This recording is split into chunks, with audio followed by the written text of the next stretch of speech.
The topic of upper body training in football is really confusing. On one hand, you have players turning into bodybuilders, and on the other hand, you have players who completely neglect upper body training. Who is right though? The truth is that if you implement and program upper body work into a footballer's training, having some basic principles of strength and conditioning in mind, you can absolutely benefit from upper body work. And that, my friend, is what we're going to analyze today. So the upper body includes major muscle groups and joints such as your chest, back, shoulders, biceps, and triceps. Of course, upper body training isn't a high priority task in comparison to work that targets the lower body, but its contribution to performance shouldn't be undervalued. For example, upper body strength and power allow you to be more physical with your opponents and challenge them in those 1v1 battles. Apart from that, there are numerous other benefits for your game, such as reduced risk for upper body injuries, like shoulder dislocations, which is a quite common injury in sports, improved coordination, more energy efficient and fluid movement patterns, a better posture,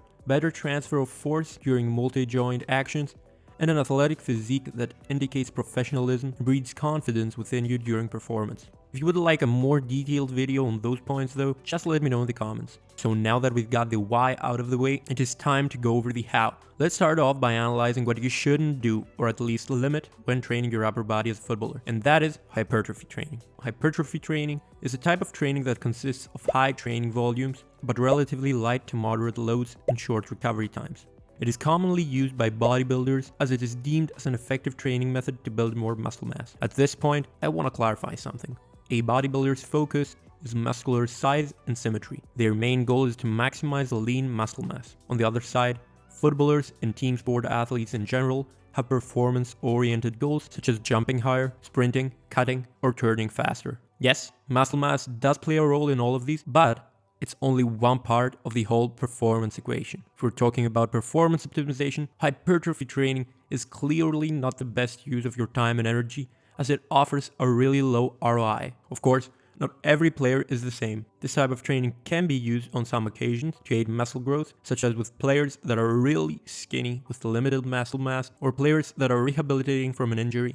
But even then, it should be carefully implemented and not be adopted as a staple. However, if you are a player that is not struggling with any of these, then I simply cannot see how hypertrophy training can help you optimize your performance on the pitch. In fact, it can even compromise your performance if you're using hypertrophy training methods as the main practice and build an excessive amount of lean muscle mass. This is mainly because excess muscle mass through hypertrophy training can lead to a greater development of type 1, aka slow twitch muscle fibers, and excess body mass that isn't quote-unquote functional and can restrict joint range of motion. For most of you guys, added muscle mass should only be the byproduct of strength and power training, not the ultimate goal. So if you're doing a bunch of hypertrophy work, or you're isolating your arms with 3 different exercises when you don't need to, please stop and think about better ways you could invest your time and energy. Now, by following some basic principles in regards to strength and power development, you will be able to build a more powerful and well-functioning upper body that is going to help you perform better in-game.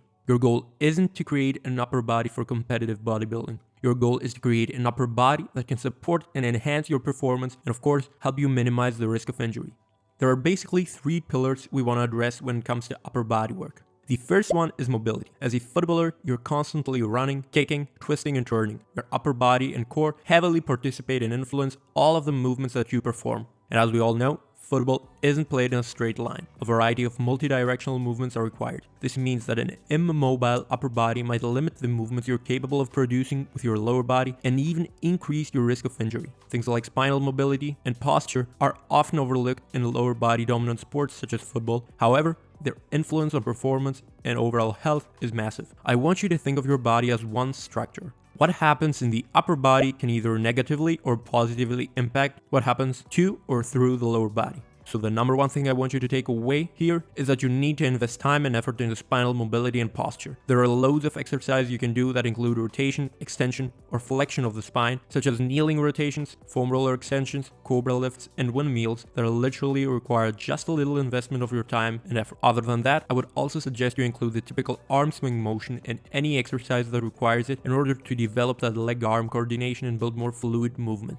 For example, pay attention to your upper body mechanics and sprint mechanic drills such as the A-skip, or incorporate a proper arm drive and exercises such as the reverse lunge to step up. I promise, as you get more fluid in your movements, you will start noticing the difference that arm-leg coordination will make in your performance. Now, another key area when training your upper body is your ability to produce and resist high forces during a match, just like in a 1v1 where your opponent is trying to push you away. This can be developed by improving your upper body strength and power. Max strength and power are different. On one hand, max strength is your neuromuscular system's ability to express the most amount of force it can produce, while power is your neuromuscular system's ability to produce a high amount of force in a short time frame. What's also different is the development process behind them. To develop max strength, athletes use heavier loads with high sets and low reps, whereas to develop power, lighter loads are utilized during high set and low rep ranges to be able to produce higher movement velocities. You see, the main difference here is the speed/velocity of movement. That difference is what separates a strong from a powerful athlete. In a sports setting such as football, you simply must be able to exert as high amounts of forces as possible in the shortest time frames. You might be able to bench or squat double your body weight and be super strong, but if you can't produce that force fast, you will most probably lose most of the battles during a football game. So as a player, you shouldn't only focus on how much weight you can lift, but also how fast you can move the weight without sacrificing your technique. If your only goal is max strength development, you're obviously limiting your potential. Do not do that. Lastly, if we're talking about performance, exercise selection can be anything that involves pushing, pulling, or resisting forces. The load and the intent, aka how fast you move, are the primary factors that set apart strength and power training. Some of my favorite upper body exercises include the bench press, the landmine press, especially the split jerk variation, pull-ups, and medicine ball throws in any plane of motion. Of course, the list of exercises along with their variations is endless, and it really comes down to what you need. However, the main takeaway from this video is that you need to adopt a smart approach whenever you're planning out your training process and know how to answer questions such as what, when, and why you do what you do. That is why I think that you should watch this video next.